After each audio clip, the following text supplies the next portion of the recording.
So part of being back from Halifax means that, well, since we have the plates, we can actually start moving the RV. We can legally get it out of the driveway now, but Sam's just practicing in the driveway.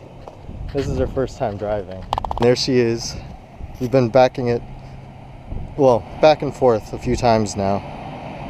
She's getting the feel for what it's like to be behind the wheel.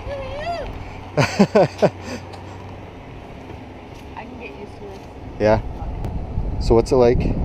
What are your thoughts and impressions? So far, it feels fine. Before we went to Halifax, we did a little science experiment, and for those of you who follow us on Instagram, you probably would have seen the post that Thomas put up.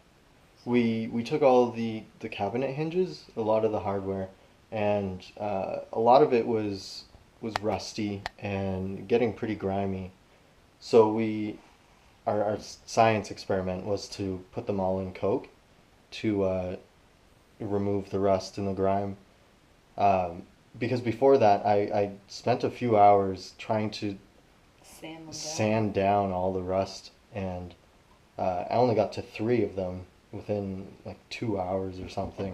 So to get to all of them was just going to be absolutely ridiculous. We basically just dumped them all into a bin or a tub container, covered them with Coke, and you can see like the grime here, it just comes right off. Yeah. And if I use my nails, it scrapes off all the So instead of buildup. Going at it with sandpaper, now we can just scrub away with just these little red scrubbies. Yeah, Or red scrubby brush. And just a little brush, plastic bristles. Makes it way easier. Yeah. I mean, it won't get everything, and it's not going to be perfect, but it's definitely going to be an improvement. Like, that is... Yeah, atrocious. A lot of them were pretty gross. Disgusting. It was just dust and dirt that was built up onto the lubrication in the hinge. Yeah, and I think the previous owner also was a smoker, because we found like cigarette butts in storage compartments that were like half smoked and stuff, and the valances and everything, like anything that had cloth was just disgusting.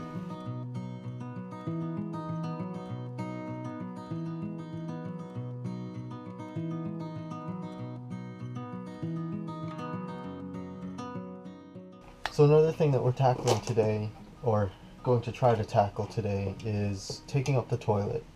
The idea is that we're going to switch over to a composting toilet, so we won't need this one anymore, and we just have to figure out how to remove it. Also, another step that we're sort of in the middle of is sanding and priming all of the walls, getting what hasn't been painted yet ready for paint. And the toilet is sort of in the way. It's a tight spot. And we also want to remove the linoleum flooring around the toilet to put the flooring, like the new flooring, down. According to a video I watched just recently, to remove the toilet, we had to relieve all of the pressure. And it's pink because we still have the antifreeze fluid in the pipes. And I've already pulled it to relieve all the pressure, and all the extra water went down.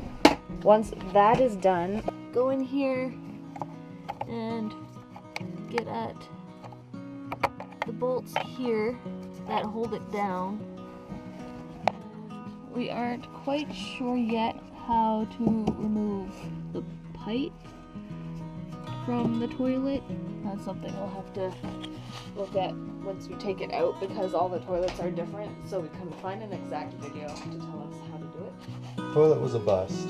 I think we're gonna have to tackle it again tomorrow, but we're able to get it up. We just can't disconnect the water line.